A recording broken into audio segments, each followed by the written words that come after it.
Welcome back, everyone, to the Peterson Institute for International Economics Conference on Currency Wars, Economic Realities, Institutional Responses, and the G-20 Agenda.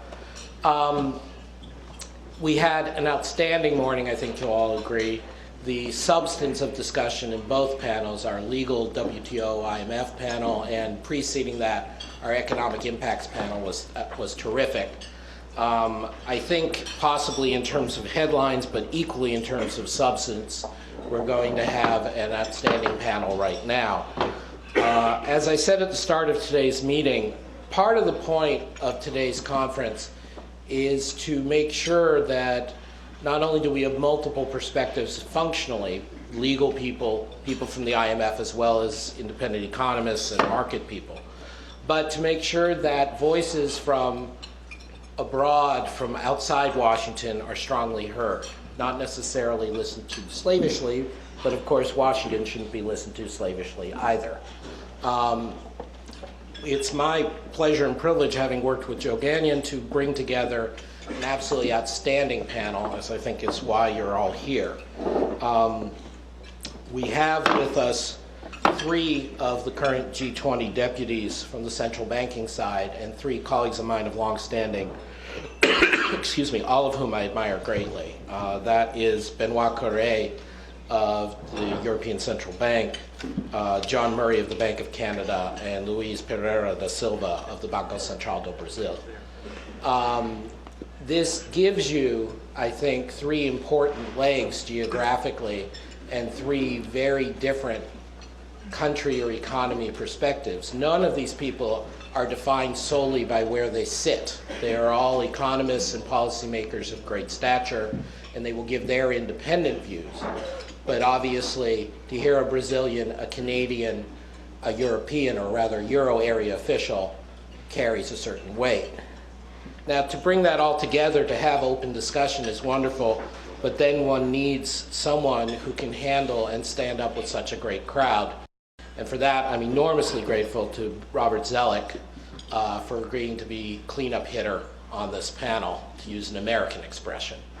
All of you know that Bob Zoellick is one of the few people who can be both WTO and global financial markets, both US and systemic. And we're very proud that Bob has been with us the last 7 or 8 months as our first ever, actually, distinguished visiting fellow. And so thank you again, Bob, for joining us today. We're going to follow the same format we've been doing. I'm not going to give any more bio because we're more interested in their comments. Alphabetical order, we're going to have Benoit, then John, then Louise, and then Robert, roughly 12 minutes plus or minus each. This is being live webcast. It's being tweeted. Tell everyone, come watch the Peterson Institute where the great issues are discussed. And after their remarks, we will all have an open discussion with those of you in the audience. Thank you very much.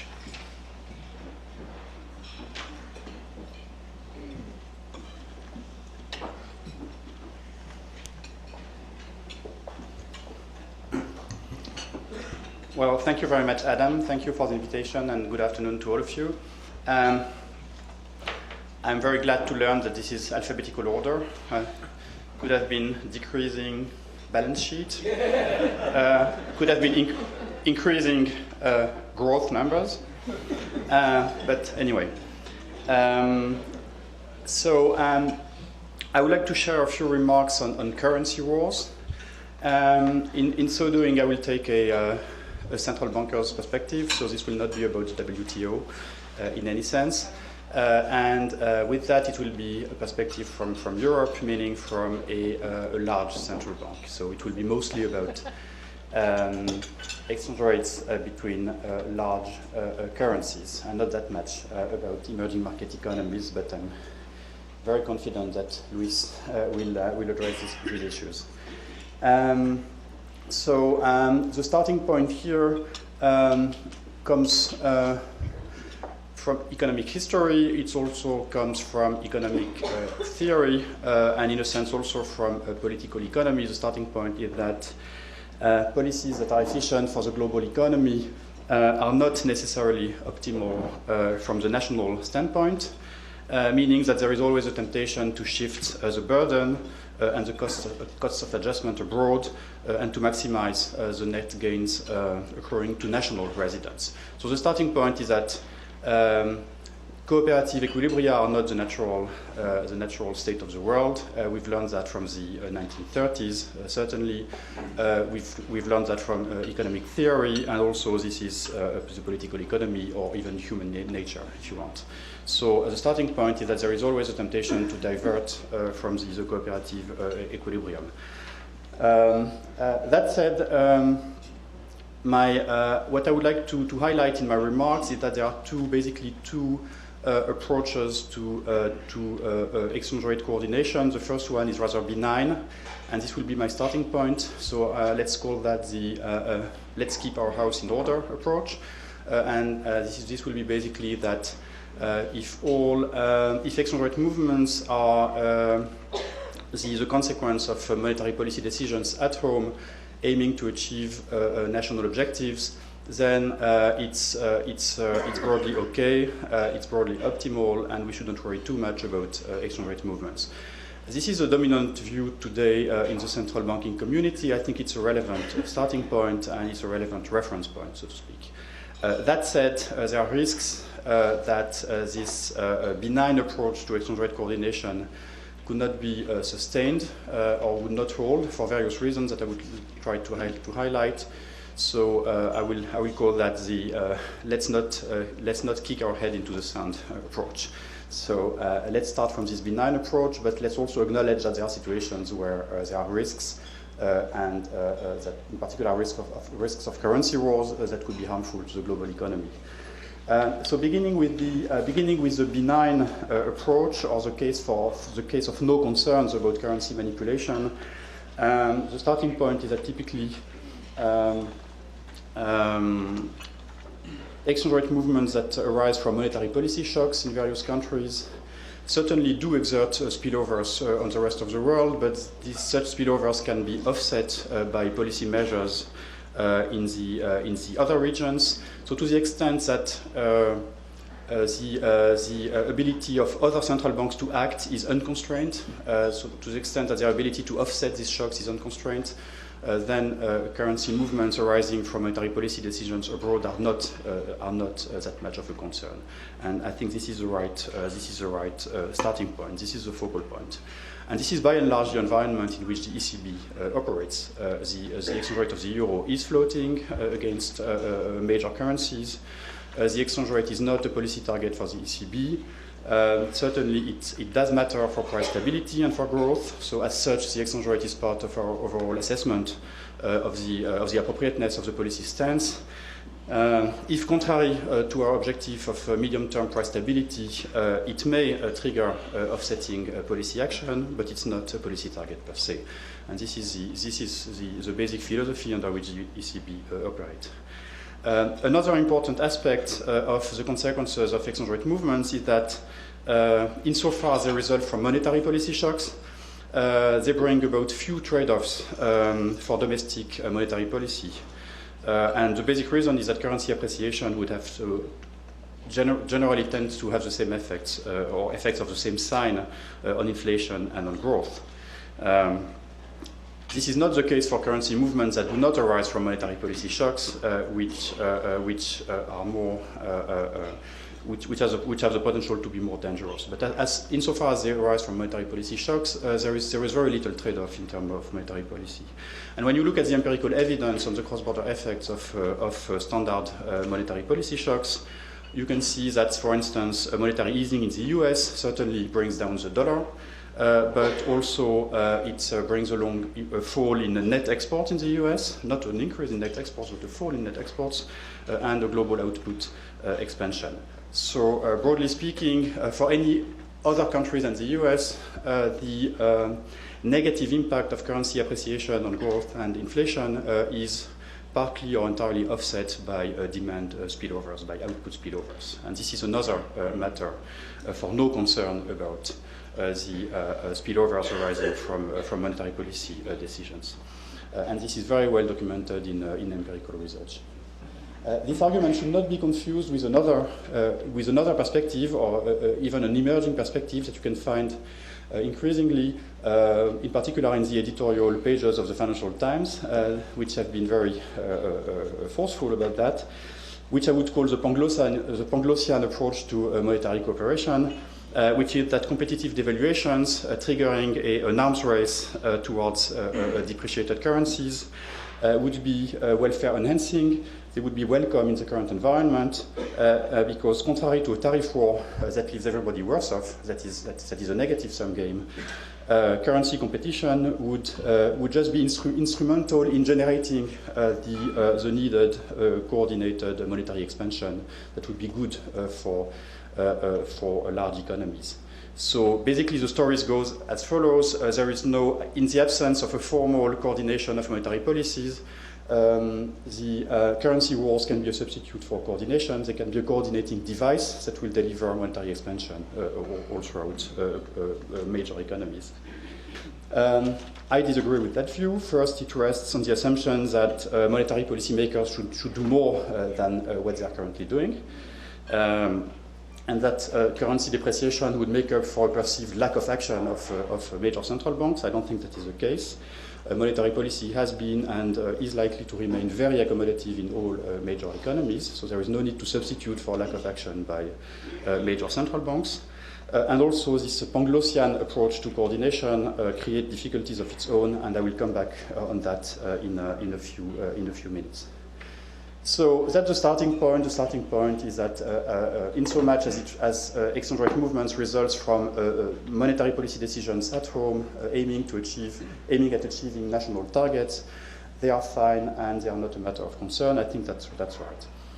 Now let me list 3 reasons why there are limits to this approach.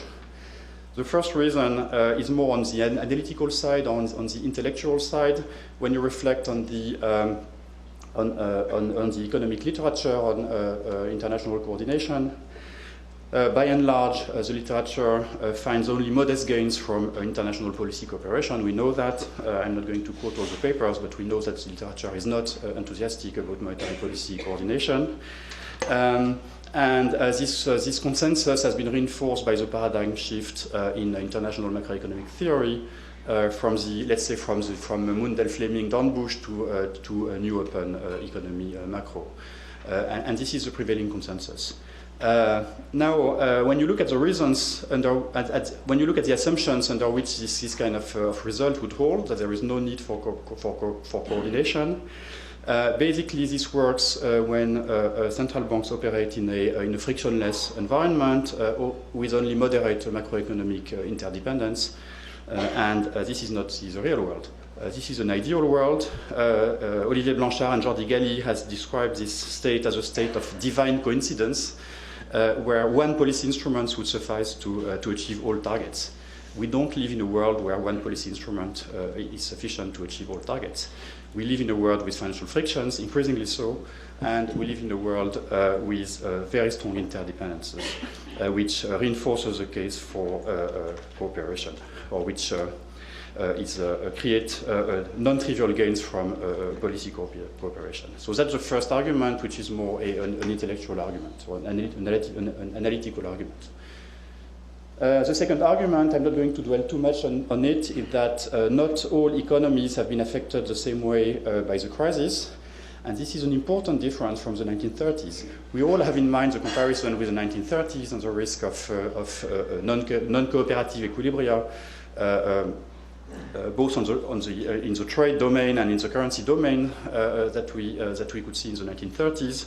But one important difference is that we have a group of large systemically relevant economies, namely emerging market economies, that have not been affected in a symmetric way by the crisis. And this is an important difference. And so there is a risk, and there is a temptation, and there is a case for these economies to react to monetary expansion abroad, not by tightening macroeconomic policies at home, but by fighting back against currency appreciation or by installing macroprudential measures to stem capital inflows, and we know the discussion on the merits or lack thereof of these restrictions. We know that there can be unintended distortions arising from these measures, but I will not dwell too much on it. I think Luiz has a comparative advantage in that field. But I just wanted to flag it. Also, we can have in mind the case of smaller open economies, which have pegged their exchange rate to larger economies, and these economies have little room to react unless the easing is undertaken in their anchor currency, and even with that, their ability to deliver domestic monetary easing to counteract the impact of monetary easing in the anchor country can be hampered by the lack of domestic assets available for quantitative easing. So they are in a difficult situation. That's the second argument. The third argument, which for me is the most important, is that looking forward, if you look at the situation of monetary policy in advanced economies, central banks in advanced economies are close to reaching the limits of their conventional policies, or they have already reached the limits of their conventional policies, and they are already undertaking unconventional policies, such as forward guidance or quantitative easing. If you think of a world where central banks would have to continue to expand their non-conventional policies, in particular, if they had to expand their non-conventional policies to react for or to offset the impact of currency depreciation in other large economies, then we may hit limits or we may hit difficulties. There are operational difficulties to additional non-standard measures. These difficulties are different in all regions, but there are operational limits or operational difficulties in all regions. There can be doubts over the traction of additional non-conventional policies on domestic demand, in particular in very leveraged economies, in particular in economies where banks are in a difficult shape. So there is at least an implicit cost in responding to further negative developments as an exchange rate appreciation would be in large economies. So this paradigm that exchange rate movements are okay because you always have the room of maneuver to react to exchange rate appreciation stemming from monetary policy decisions abroad, this may no longer be true if the ability to implement further non-standard measures reaches the limit, or if there are decreasing returns to the ability to implement non-conventional policies. In such a situation, the Panglossian approach, this notion that a currency war as a substitute coordinating device would deliver monetary policy expansion, this Panglossian approach would hit a limit, and in a situation where it becomes difficult to generate monetary policy stimulus in the domestic economy, then the Panglossian approach would only result in a global inflation bias, and that's an important risk. So in light of these constraints, it would be a matter of concern if large economies were to directly pursue competitive devaluation policies, in particular by resorting to large purchases of foreign assets. This would be, we would move from a positive sum game to a zero-sum game. We would move to expenditure increasing policies to expenditure switching policies, which we know are a zero-sum game, and this would pose serious risks of an escalation of trade and financial protectionism. So the conclusion is the following. The keeping one's house in order paradigm is a relevant starting point. This is the situation we're in. There is no substantial matter of concern in the current situation. But there are some concerns that additional non-standard measures would not gain enough traction on domestic aggregate demand, which would leave the exchange rate as a residual macro policy instrument to operate the stimulus of aggregate demand. And under such circumstances, where the exchange rate would be the instrument and where quantitative easing would mainly operate via the external channel instead of the internal channel, the temptation to divert global demand and foreign capital towards the domestic economy at the expense of other countries could be dangerously alluring. So the conclusion is that we still are in this benign environment, but there are risks that we would move to a less benign environment with the temptation to use the exchange rate as a residual channel of monetary policy transmission. This is why coordination is much needed. Monetary policy coordination is in place. There is strong coordination or strong dialogue between central banks. There have been useful exercises, in particular in the G-20 framework, to enhance cooperation in the international monetary system. I have in mind in particular the CGFS work on global liquidity management, also the IMF work on the multilateral aspects of policies affecting global capital flows, also the recent G7 and G20 statements. All of that is more needed than ever, and that will be my conclusion.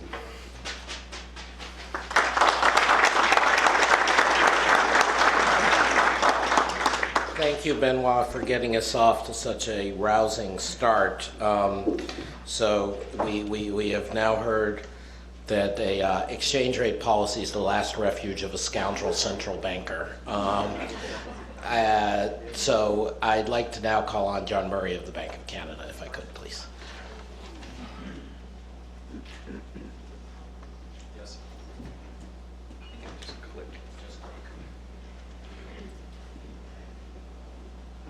I'd like to begin by thanking Adam and Joseph for inviting me today. This is certainly an issue that as a central banker I care about, that as an institution the Bank of Canada cares about. I'm going to press a button and hopefully something will happen that's supposed to. Oh, is that? Do I just press this? Oh, okay. I was clicking. Here's for Michael Ennis, our technical man.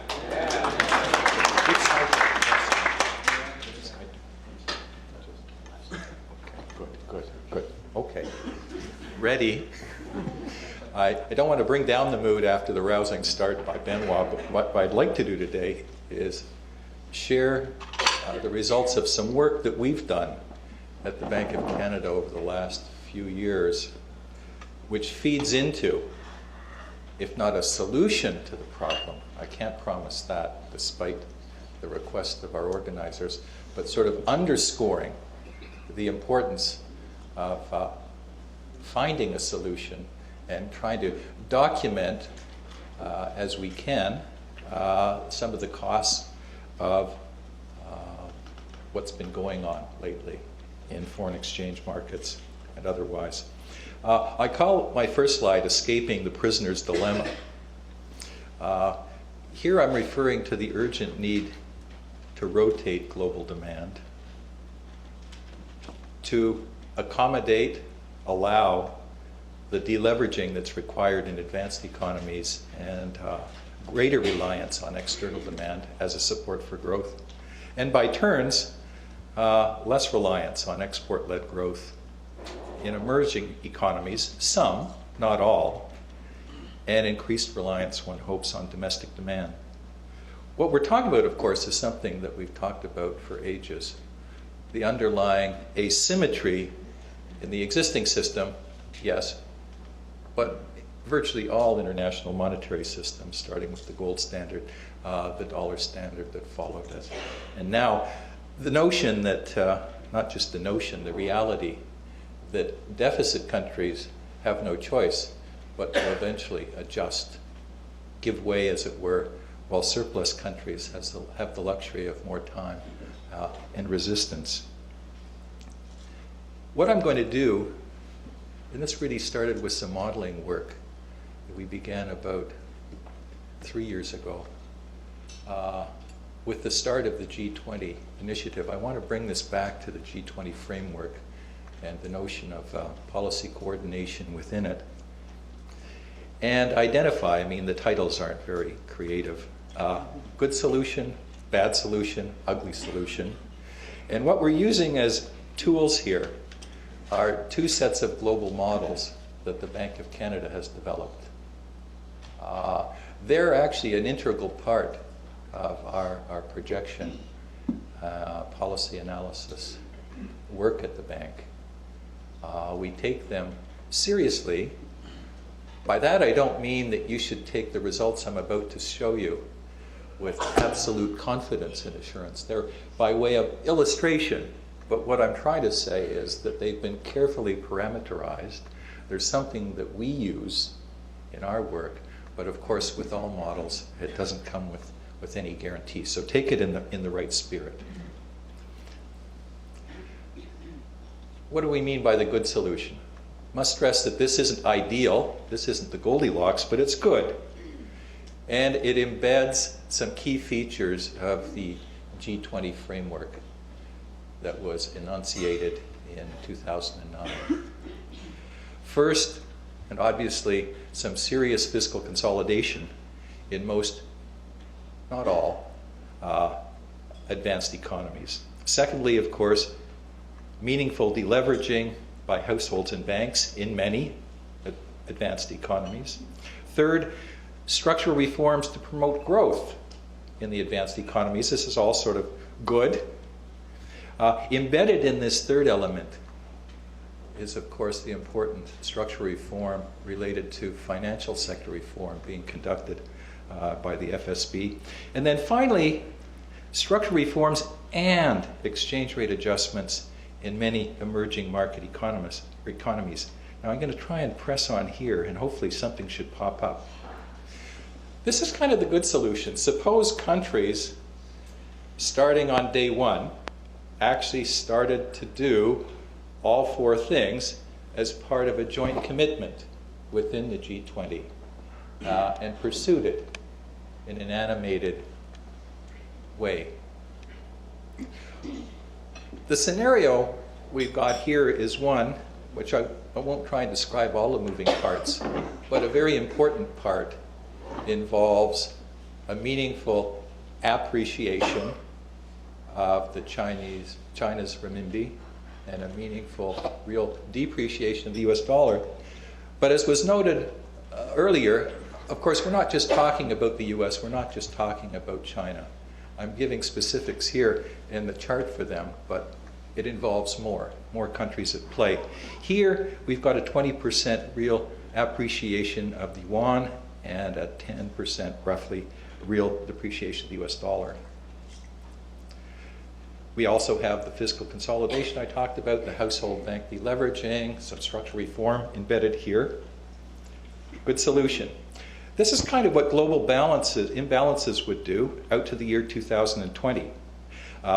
This is a 5-sector model, at least one of them, or 5-country/region model: United States, China, Japan, Euro area, and others. And you can see the US current account diminishes to about 1.5%. China's surplus goes down to less than 3%. Things sort of moving in. This is a good solution.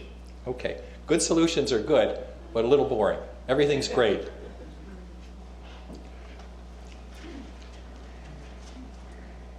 I think I should have.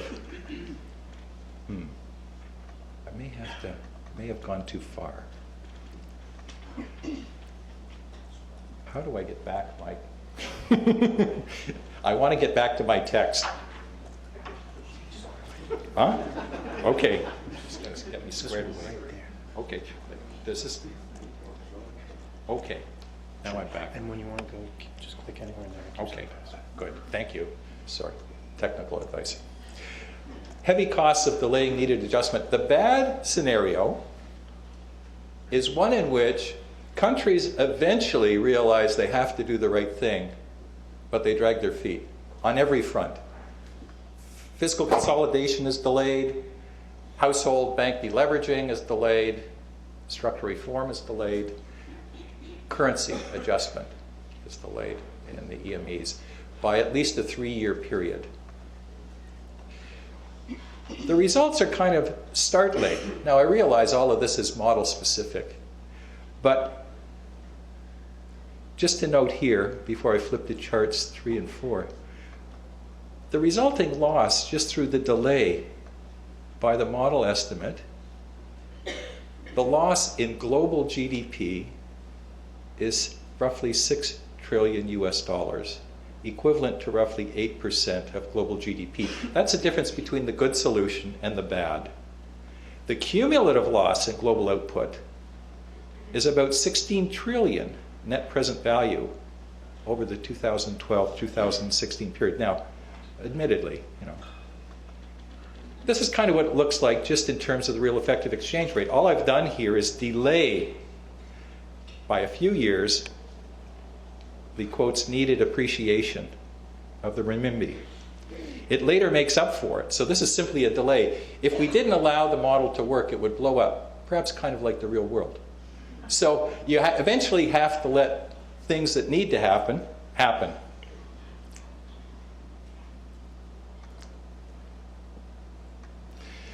This is a chart that shows the difference between a control solution, which is roughly at number 1, and what happens to the world economy under our bad solution, green line, China in red, and the United States in blue.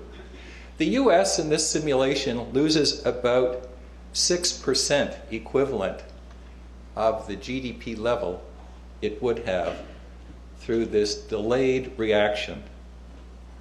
China, interestingly, in the simulation, loses 12%. And the world combined, when you add all the parts, as I mentioned earlier, it's about 8%. Everyone loses. There are no winners in this. Now I'll see if I can go back, now that I've been trained. Okay, let's get to the ugly. This is a case where doing half the job could even be worse than doing none of the job, or at least delaying the job by 3 to 4 years. Why does this happen? Because in the ugly solution, you get 3 of the 4 things or elements being done. You get fiscal consolidation, you get household and bank deleveraging in the advanced economies, you get structural reform in the advanced economies, but you don't get enough structural reform or exchange rate flexibility in EMEs to provide the bridge, the support. Because we know in the short run, the fiscal consolidation, the household bank deleveraging, and even the structural reform, of course, are demand depressing. You need a bridge, something that's going to support global growth from the short run to the medium run to the long run, till all of these necessary things start to pay dividends.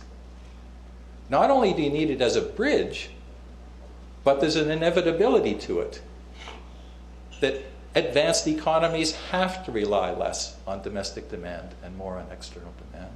And EMEs, now again, I'm using these in crude, generic buckets as terminology, need to rely more on domestic demand because the old game is just played out.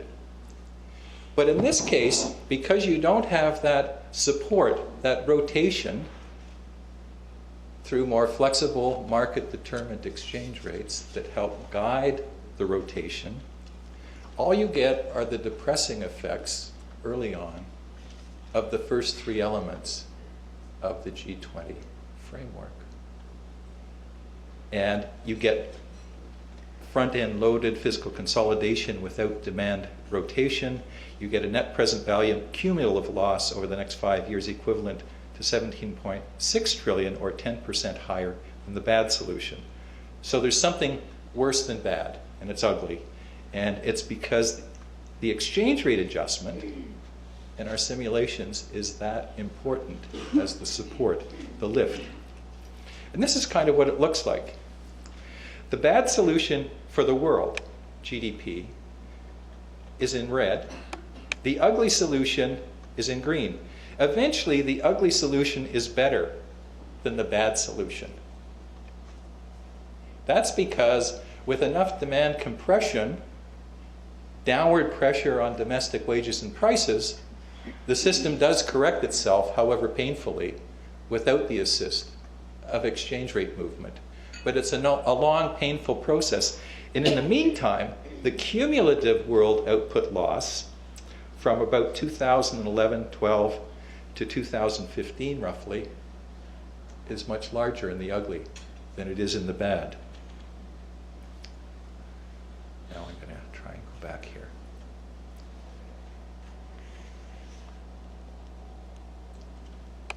So where's Canada? I mean, talked about China, talked about the US, Europe, and so on, and how the world will be good, bad, or ugly. What's our interest in this? Well, we're a representative of the small, open, advanced economy community here. We play by the rules. We think we do. As many of you will know, though, that Canada was the first bad boy of the IMF, that we left the pegged exchange rates of Bretton Woods in 1950. We went back in 1961, but fell off the wagon again in 70, and have never regretted it. We're believers in flexible market-determined exchange rates. B, I guess, as a subset of that, unlike many others, we know and believe the exchange rate matters. It's not of inconsequence. Interestingly, many of the people who maintain the exchange rate doesn't matter are those that don't let their exchange rates move. Why we care in part is, of course, the externalities involved. Pressures from those who break the rules are displaced onto more flexible currencies, especially the small, that can find their currencies moved in an outsized manner. The effects of persistent large-scale intervention and capital controls, we would maintain, differ substantively from those of quantitative easing, exactly in the way as was described earlier, thinking in particular of Benoit's nice presentation. Persistent large-scale intervention and capital controls differ substantively because they target the exchange rate directly and lead to what is inherently zero-sum outcomes. So you may ask, gave you 3 scenarios, so where are we, John? You started these simulations 2-3 years ago. Have you been tracking? If you track actual world GDP against what our models started to generate 2-3 years ago, so you've got some history there, you're tracking just above the bad by a little. Does this mean that we are in the bad scenario as the global economy? Not necessarily, because the world's not quite that neat. We're a little bit good, we're a little bit bad, we're a little bit ugly. Good, we have obviously had some fiscal consolidation.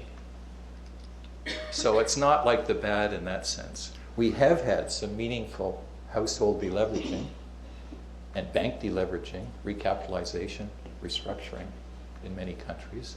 So that's been progressing. In some cases, you might argue faster than desired. In some cases, slower than desired, but it has been moving. There has been structural reform. I mentioned earlier the FSB's work and this sort of very ambitious financial sector reform, but it's beyond that. Many countries moving to liberalize their labor markets, their product markets. There's an asymmetry here, though, often, that you notice it's the countries that you could say have to, countries under pressure, the deficit countries that have had to be faster here, and the surplus countries, once again, that had the luxury of waiting or delaying. So at least on those 3 fronts, we've moved. You can argue whether nimbly enough, fast enough, so we're a little bit good. In fact, we could pat ourselves on the back. We've been fairly good. There has been some delay, though, so we're a little bit bad. Could have been faster. On the 4th element, we're not quite ugly either, because there has been some exchange rate movement. And more recently, I'd say, more encouragement on that front, but perhaps a long time coming. So in that sense, we're not quite ugly, but of the 4 elements I mentioned, you could assert that the one that's been the most absent or delayed, or the least significant, has been the 4th. So what we're seeing in the world, obviously many shocks at play, is kind of an amalgam of these things. Progress on virtually all fronts, but of varying degrees, and having us track slightly above the bad, towards the good. Here's Canada and Brazil, the good.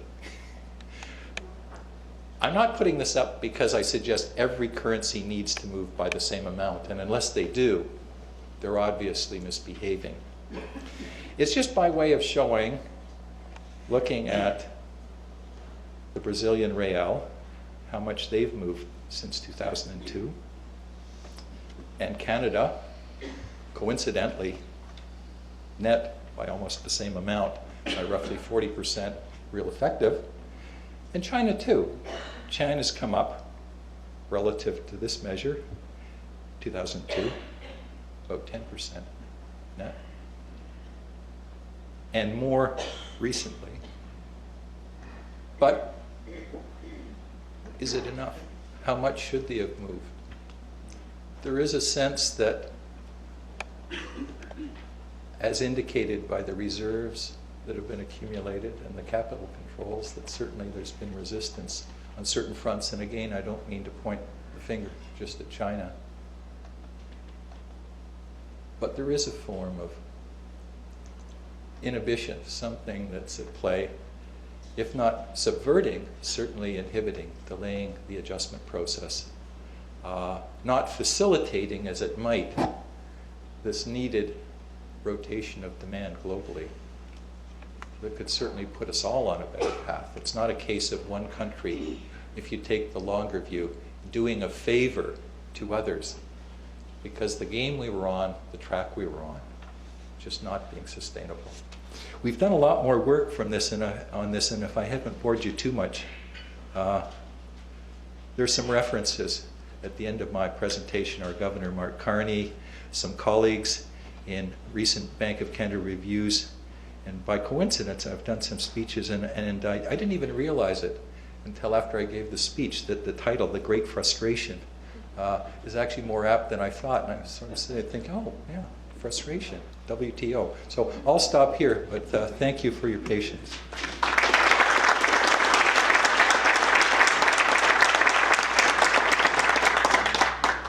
That was really terrific, John. I kind of make a living telling people when central bankers are being nice but saying something. That was pretty strong language there at the end, in case you missed it.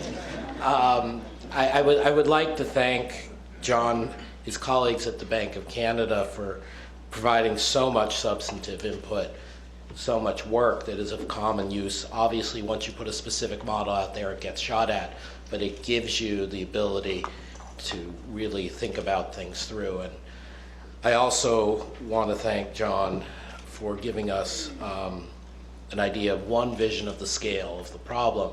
We thought we were putting Joe out there with some big numbers, but this is a whole other order of magnitude.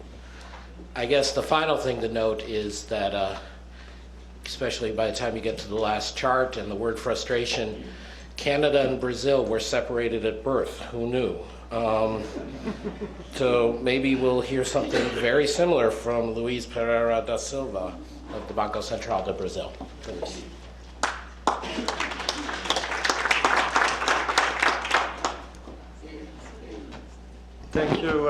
Thank you very much, Adam and Joseph. It's a real pleasure to be here and see so many friendly faces. Actually, Brazil was almost colonized by France at some point in 1555. Villagagnon almost conquered the Portuguese colony, so we could have become French. I'm not sure it was going to be better or worse, but well, okay. So let me bring a sort of emerging market Brazilian perspective to the topic of currency wars. You know that Brazil is a very peaceful country. The only thing where we think a little bit about sort of more warlike type of behavior is when we talk about soccer and football, especially against France recently, which has denied us access to the finals of the last World Cups. But let me sort of bring a little bit more of a political economy story about the currency war and how emerging markets had to react to some of what Benoit and and John were describing as difficult challenges, even if it was done for domestic purposes. Let me start with the crisis. Look, I think we all know it was really ugly. I mean, we were at the brink of a major collapse, but the G20 leaders were prepared this time. I think having learned from the Great Depression and also from post-bubble Japan, and pretty much we used the whole set of the arsenal of macro policies that was available. And the good news is that we did manage to avoid, I think, a repeat of the Great Depression in the 21st century. Using, I think, a whole set of weaponry, zero interest floor, I mean, bringing interest rate base rates to zero, forward guidance, signaling that rates will stay low for a prolonged period of time, and of course also QE, the purchase of assets or quantitative easing. So we definitely got, all of us, into this new territory of unconventional monetary policy, especially in advanced economies.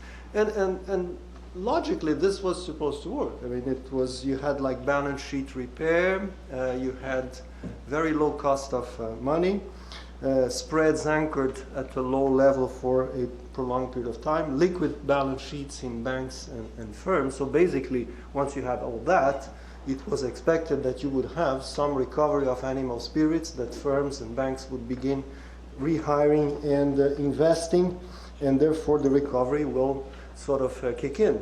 And remember that this was supported by a huge amount of, let's say, new literature, very sophisticated. If you look at papers by Michael Woodford on using the SGEs and so on and so forth. And of course, like many commentators around, let's say, the press, like Paul Krugman and so on and so forth. Now, it did work to some extent, but it's taking longer than I think everybody expected. And why is it so? I mean, well, in emerging markets, we've seen this movie before. You don't get out of over-indebtedness just like that, just because you sort of pour liquidity into the system and animal spirits just revive. There is a lengthy process of deleveraging, a sort of a process where it takes more time than I think we expected. And I think my personal view, particularly because many advanced economies are facing very deep issues about, let's say, more fundamental questions about the size of their welfare state, the way in which their societies are going to get organized around, let's say, the size of redistribution, of tax increases, of expenditure cuts, and the sort of the future fiscal picture that would emerge from that, I think, will take some time. And while it takes time, and while you still have some accidents down the road, like episodes of turbulence, such as the latest one in Cyprus, well, unfortunately, everything affects animal spirits and sort of gets, again, this kind of roller coaster type of situations of false positives that we had in 2011 and 2012. But the bottom line, continuing the story, is that yes, if you look at ZIF, if you look at forward guidance, if you look at QE, it did work, and it did save the world. Now, the only thing that we in emerging markets notice is that it did affect us as well. It had collateral effects on our macro picture. Because why? I think everybody knows there was spillover effects of the pools of liquidity that were available. It wasn't only us. I think John put a picture on the Canadian dollars, but if we had an Australian here in the room, I'm sure it would also sort of point out that the Aussie dollars also got some pressure to overvaluation. And we had the sort of the liquidity pouring into emerging markets because of the sort of the conjunctions of very positive pull and push factors playing out at the same time. I think Rakesh did a report for the BIS here about a story of capital flows into emerging markets. I mean, it's a full set of documents that we have illustrating what are the sort of the unintended or the collateral consequences of the very aggressive policies that advanced economies had to take. And even if you think that just a tiny fraction of these liquidities were pouring into emerging markets, consider the size of the balance sheet expansion of central banks in advanced economy vis-a-vis the size of the financial sectors in emerging markets. Even if you have just a tiny portion of it that constitutes carry trade or portfolio flows, it does affect financial stability and our credit markets at home.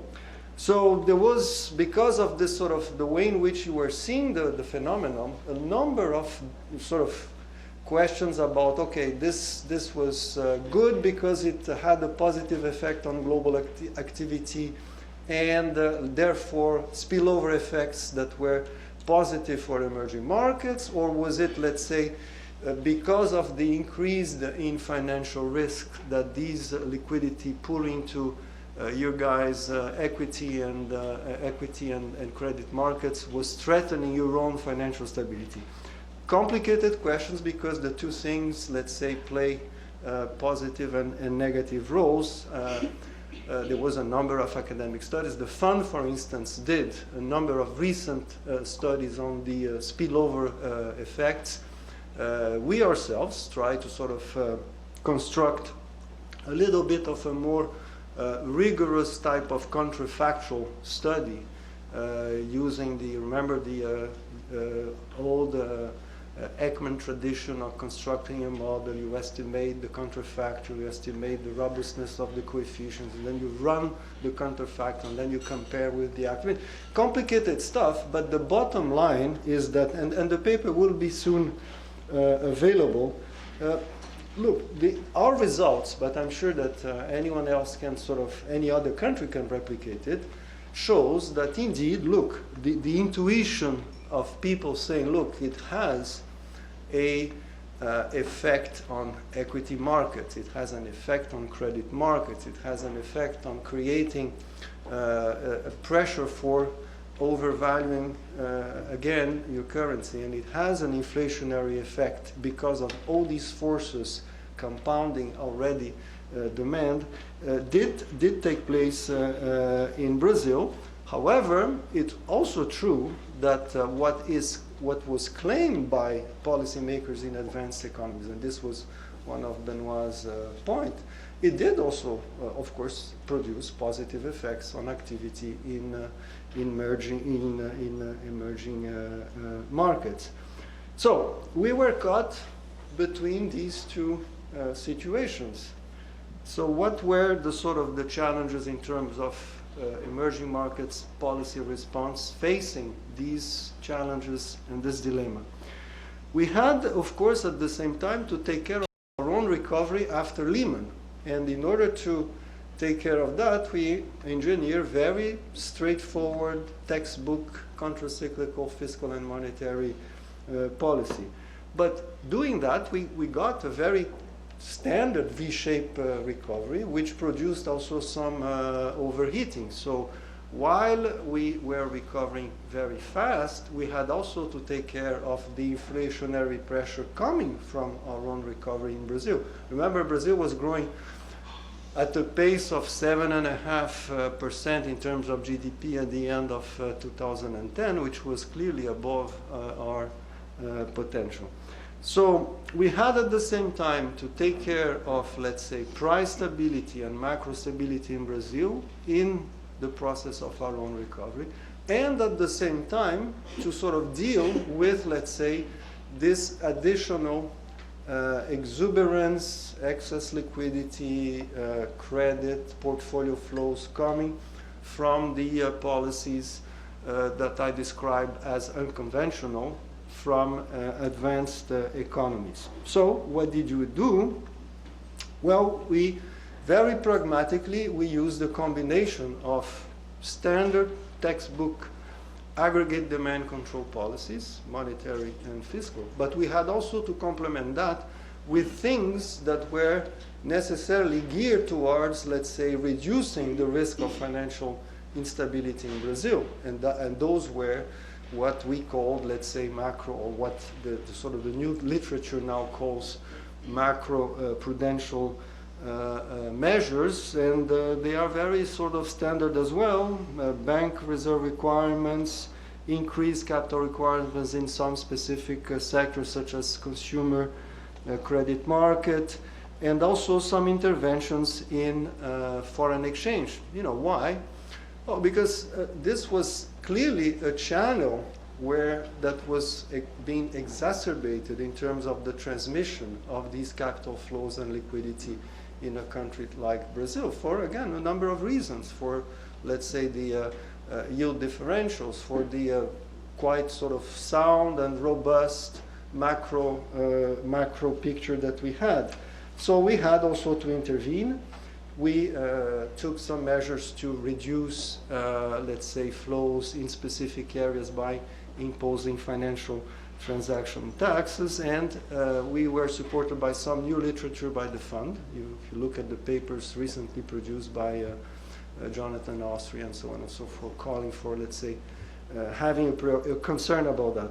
Now, it worked.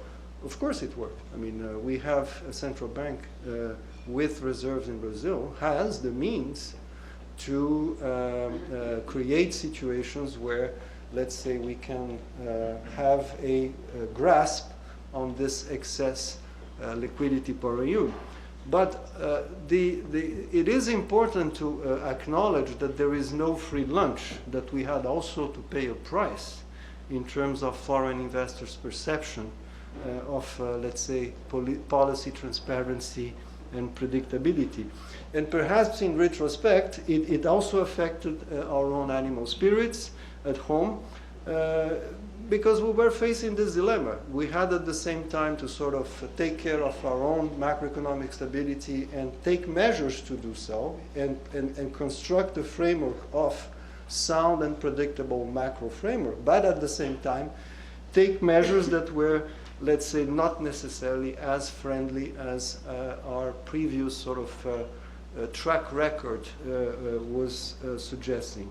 And of course, I think personally that after a while it did affect market sentiment against Brazil. But the choice, although difficult, was necessary to present future risks of financial stability. I believe personally that this is over now. I think we are talking this a little bit about the past. Things are now being sorted out. Brazil is now growing and recovering. We expect this year, for instance, 3% GDP growth, and all our leading indicators of investments are now up. But I think we did pay a price for that.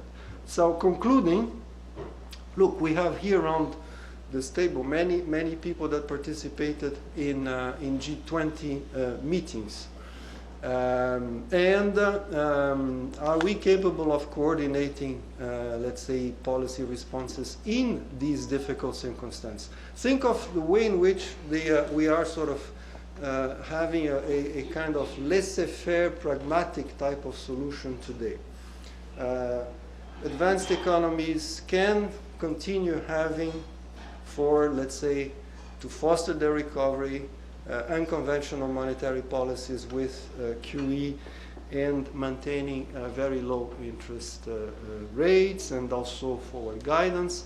And on the other hand, emerging markets are allowed to sort of do countervailing measures that somehow and sometimes are aggressive, such as capital flows management and in some cases even capital control. Is this something that is globally welfare enhancing? Frankly, I think it's probably something that does affect the animal spirits both in countries that have to restore their own credit multipliers, such as the US and Europe, and therefore have to sort of think of risk-taking at home, and at the same time the animal spirits in emerging markets where investors see that given the uncertainty, given the situation of, let's say, still a large pools of liquidity, you might need to still have some measures that will sort of reduce the openness of capital movement. I don't think it's the case right now, but I'm just suggesting that the combination that we have right now, on the one hand, liberty to conduct, let's say, unrestricted injections of liquidity, and on the other hand, the liberty as well to counterveit that with capital controls, is probably not something that is optimal for the global economy. So how to solve that? Just to finish, and a quick word, well, obviously coordination. Coordination, I think, is working at the level of the areas where you do have financial sector regulation and coordination, such as the FSB. I think it's working well. I think you have to think of how to organize better the risk-taking behavior of shadow bankings and banks in terms of cross-border flows. But I think you have also to think at the level of the G20 how some of the groups that John described and also Benoit described could sort of bring a little bit more of a dialogue. The dialogue exists. We talk to each other, but perhaps some more concrete steps towards having a combination in terms of how to combine the need for a expeditious and strong recovery in advanced economy with a little bit less of spillovers and the situation of sudden stops and sudden floods in emerging market that sort of disrupts the predictability and the sort of the pace of emerging markets recovery. I think it is desirable to get closer to a Pareto type of solution at the global level. So that's our task. I'm not sure that it's going to be easy, of course. It's difficult, but that's what we're going to be doing in the next few months. Thank you very, very much.